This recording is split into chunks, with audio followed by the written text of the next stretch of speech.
Welcome back sa aking channel. Ito pala ang dahilan kung bakit proud si Jinky Pacquiao sa anak ni Manny sa ibang babae na si Eman Bacosa Pacquiao. Nakakaantig pala ang istorya ng buhay, panuurin at pakinggan ang buong detalye.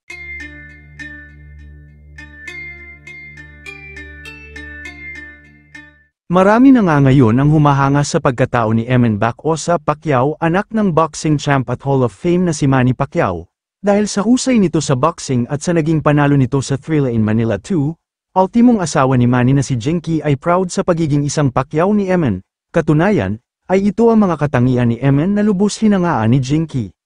Si Eman ay anak ni Joanna Bacosa na dating nakarelasyon ni Manny Pacquiao, pero sa kabila nga ng pagiging anak ng tanyag na boksingero sa buong mundo, ay hindi ipinagmalaki ni Eman na isa siyang anak ng bilyonaryo at Hall of Fame. Dahil kahit anak siya ng isang legend ay ayaw niyang mabuhay ng maluho at magpasikat dahil anak lang ni Manny. Dahil para kay Eman ay mas gusto pala nitong mabuhay ng simple at malayo sa mga kamera at malayo sa magulong social media.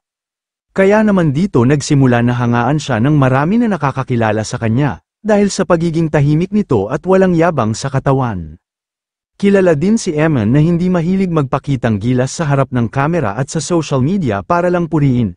Dahil mas gusto nito na mag-ensayo ng palihim at walang nakakakita sa kanya, dahil gusto niyang makilala sa kanyang sarili niyang pagsisikap at hindi sa apelyidong Pacquiao. Kaya naman nang manalo siya sa Thrilla in Manila 2, ay dito ay mas lalo siyang hinangaan dahil hindi ito nakitaan ng yabang at una niyang niyakap ang kanyang mga coach. Pagkatapos lumapit sa amang si Manny at kay Jinky, yumuko at nagmano, nagpasalamat dahil sa pagsuporta sa kanya, pagpapakita na rin ng respeto. Ay nang nilapitan naman siya ng mga media, dito ay natanong siya kung ano nga ba ang pakiramdam na anak ng isang legend. Dito ay ilan sa mga nabanggit ni Eman ay ang mga simpleng salita na, unang-una ay gusto kong magpasalamat sa Panginoong Diyos natin, pagbigay niya sa akin ng proteksyon at paggabay, at sa mga sumusuporta sa akin. Kaya naman mas lalo pang hinangaan si Eman, dahil naturuan siya ng kanyang ina na si Joanna na maging simple at maging mapagkumbaba sa lahat ng oras. Kaya naman hindi na nakakapagtaka kung bakit unti-unti nang sumisikat si Eman, dahil sa mga katangian na mayroon siya kahit anak ng isang Manny Pacquiao, dahil hindi arogante, hindi pasikat sa social media, simple at sa mga hindi nakakaalam ay tumutulong din pala si Eman sa kanyang kapwa boksingero na nag-uumpisa pa lang, sarili niyang pera na pinaghirapan at hindi hiningi sa kanyang ama. Si Eman ay lumaki sa kanyang ina na si Joanna, namuhay ng simple at malayo sa mga spotlight, nag-aral sa simpleng paaralan at nagsumikap para mabili ang mga pangangailangan niya, dahil ayaw niyang umasa sa bigay ng kanyang ama.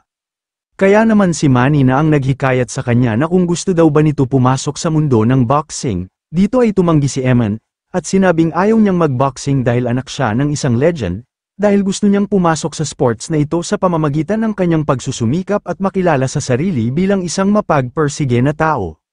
Sa katunayan kapag nasa training camp siya ay hindi niya sinasabi na anak siya ni Manny, ito ang isa sa mga hinangaan sa kanya ng kanyang mga kasamahan sa training. Bukod dyan ayaw din ni Eman ng special treatment at mas gusto nito na ituring lang siya simpleng tao, gaya ng iba na normal lang ang tingin.